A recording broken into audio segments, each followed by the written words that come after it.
Picture this. It's 2 a.m. somewhere in the Atlantic Ocean. There is no land in sight, no ships on the horizon. Just miles and miles of pitch black water stretching in every direction. And at the bottom of that ocean, running silently through the dark, is a cable no thicker than a human wrist. Yes, human wrist. Inside that cable, hair-thin strands of glass pulsing with light. And in those pulses of light, every WhatsApp message you sent today, every Google search, every bank transfer, every Netflix stream, every AI query, the entire nervous system of the modern world running through a wire most people don't even know exists. Here's what almost nobody talks about.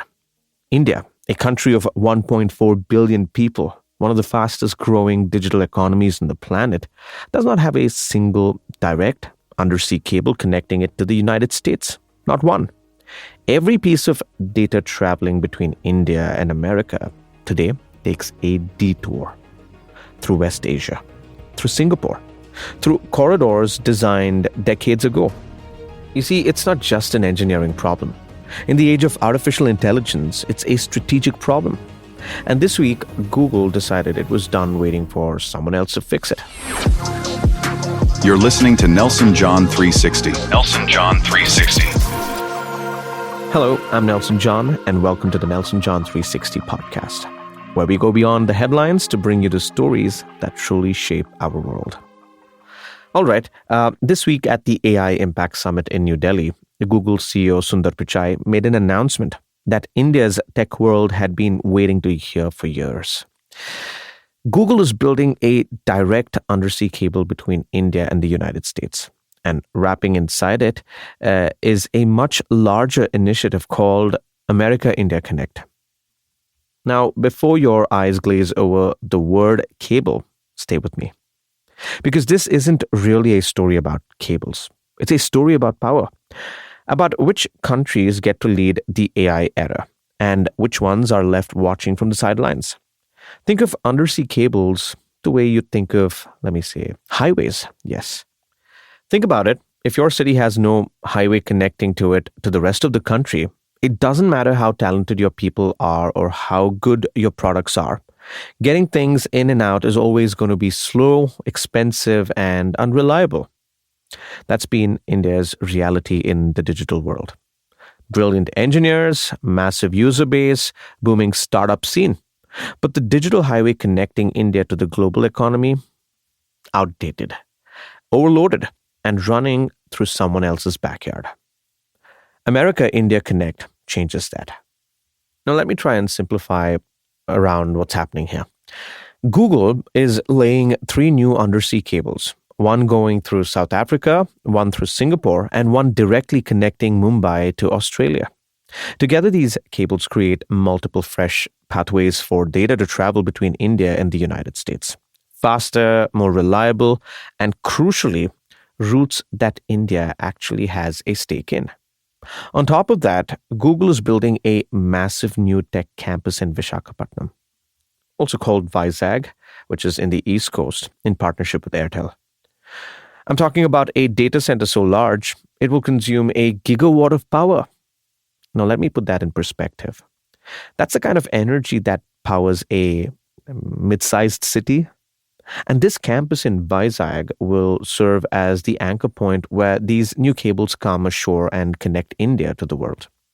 Vizag, for decades, is known for its port and its navy base. It is about to become India's eastern digital gateway. And that's not a small thing. Well, none of this is charity.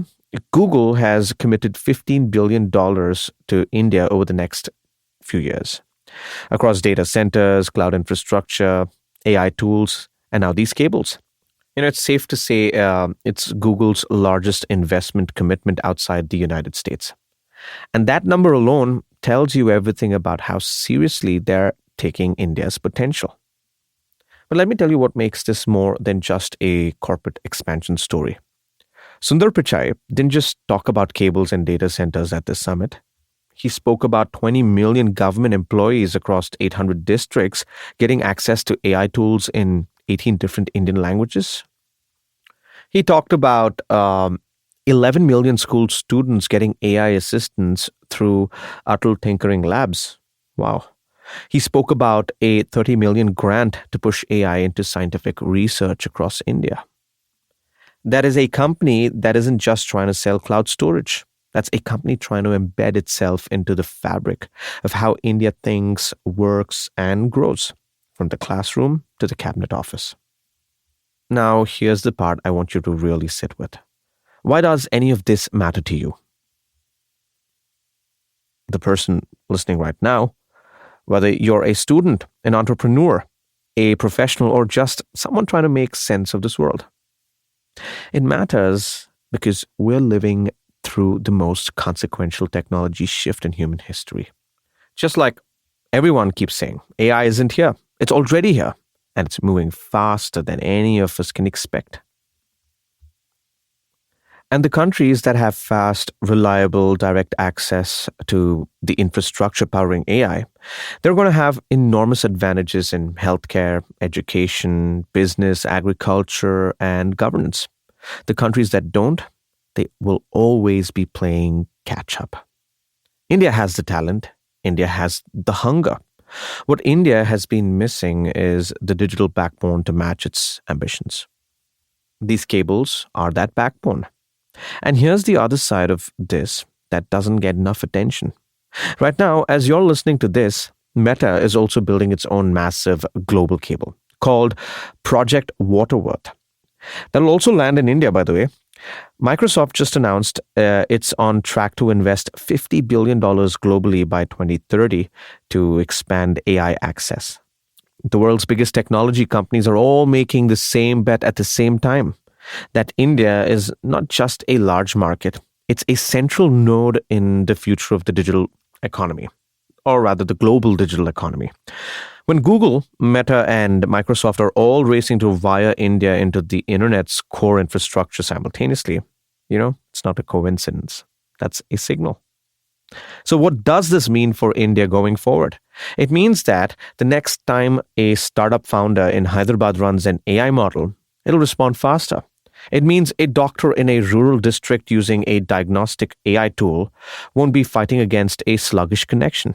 It means Indian businesses competing with global counterparts won't be penalized by the geography of their internet infrastructure. And it means that India, for the first time, is being wired into the internet, not as a consumer at the edge, but as a player at the center. Google's America-India Connect is one of the most significant infrastructure stories of 2026. It just doesn't look like it because it's happening under the ocean. But that's exactly why I covered it here, because the most powerful forces shaping your future are usually the ones you can't see. I'm Nelson John, and this has been the Nelson John 360 podcast. I'll catch you in the next episode. Until then, stay smart, stay safe.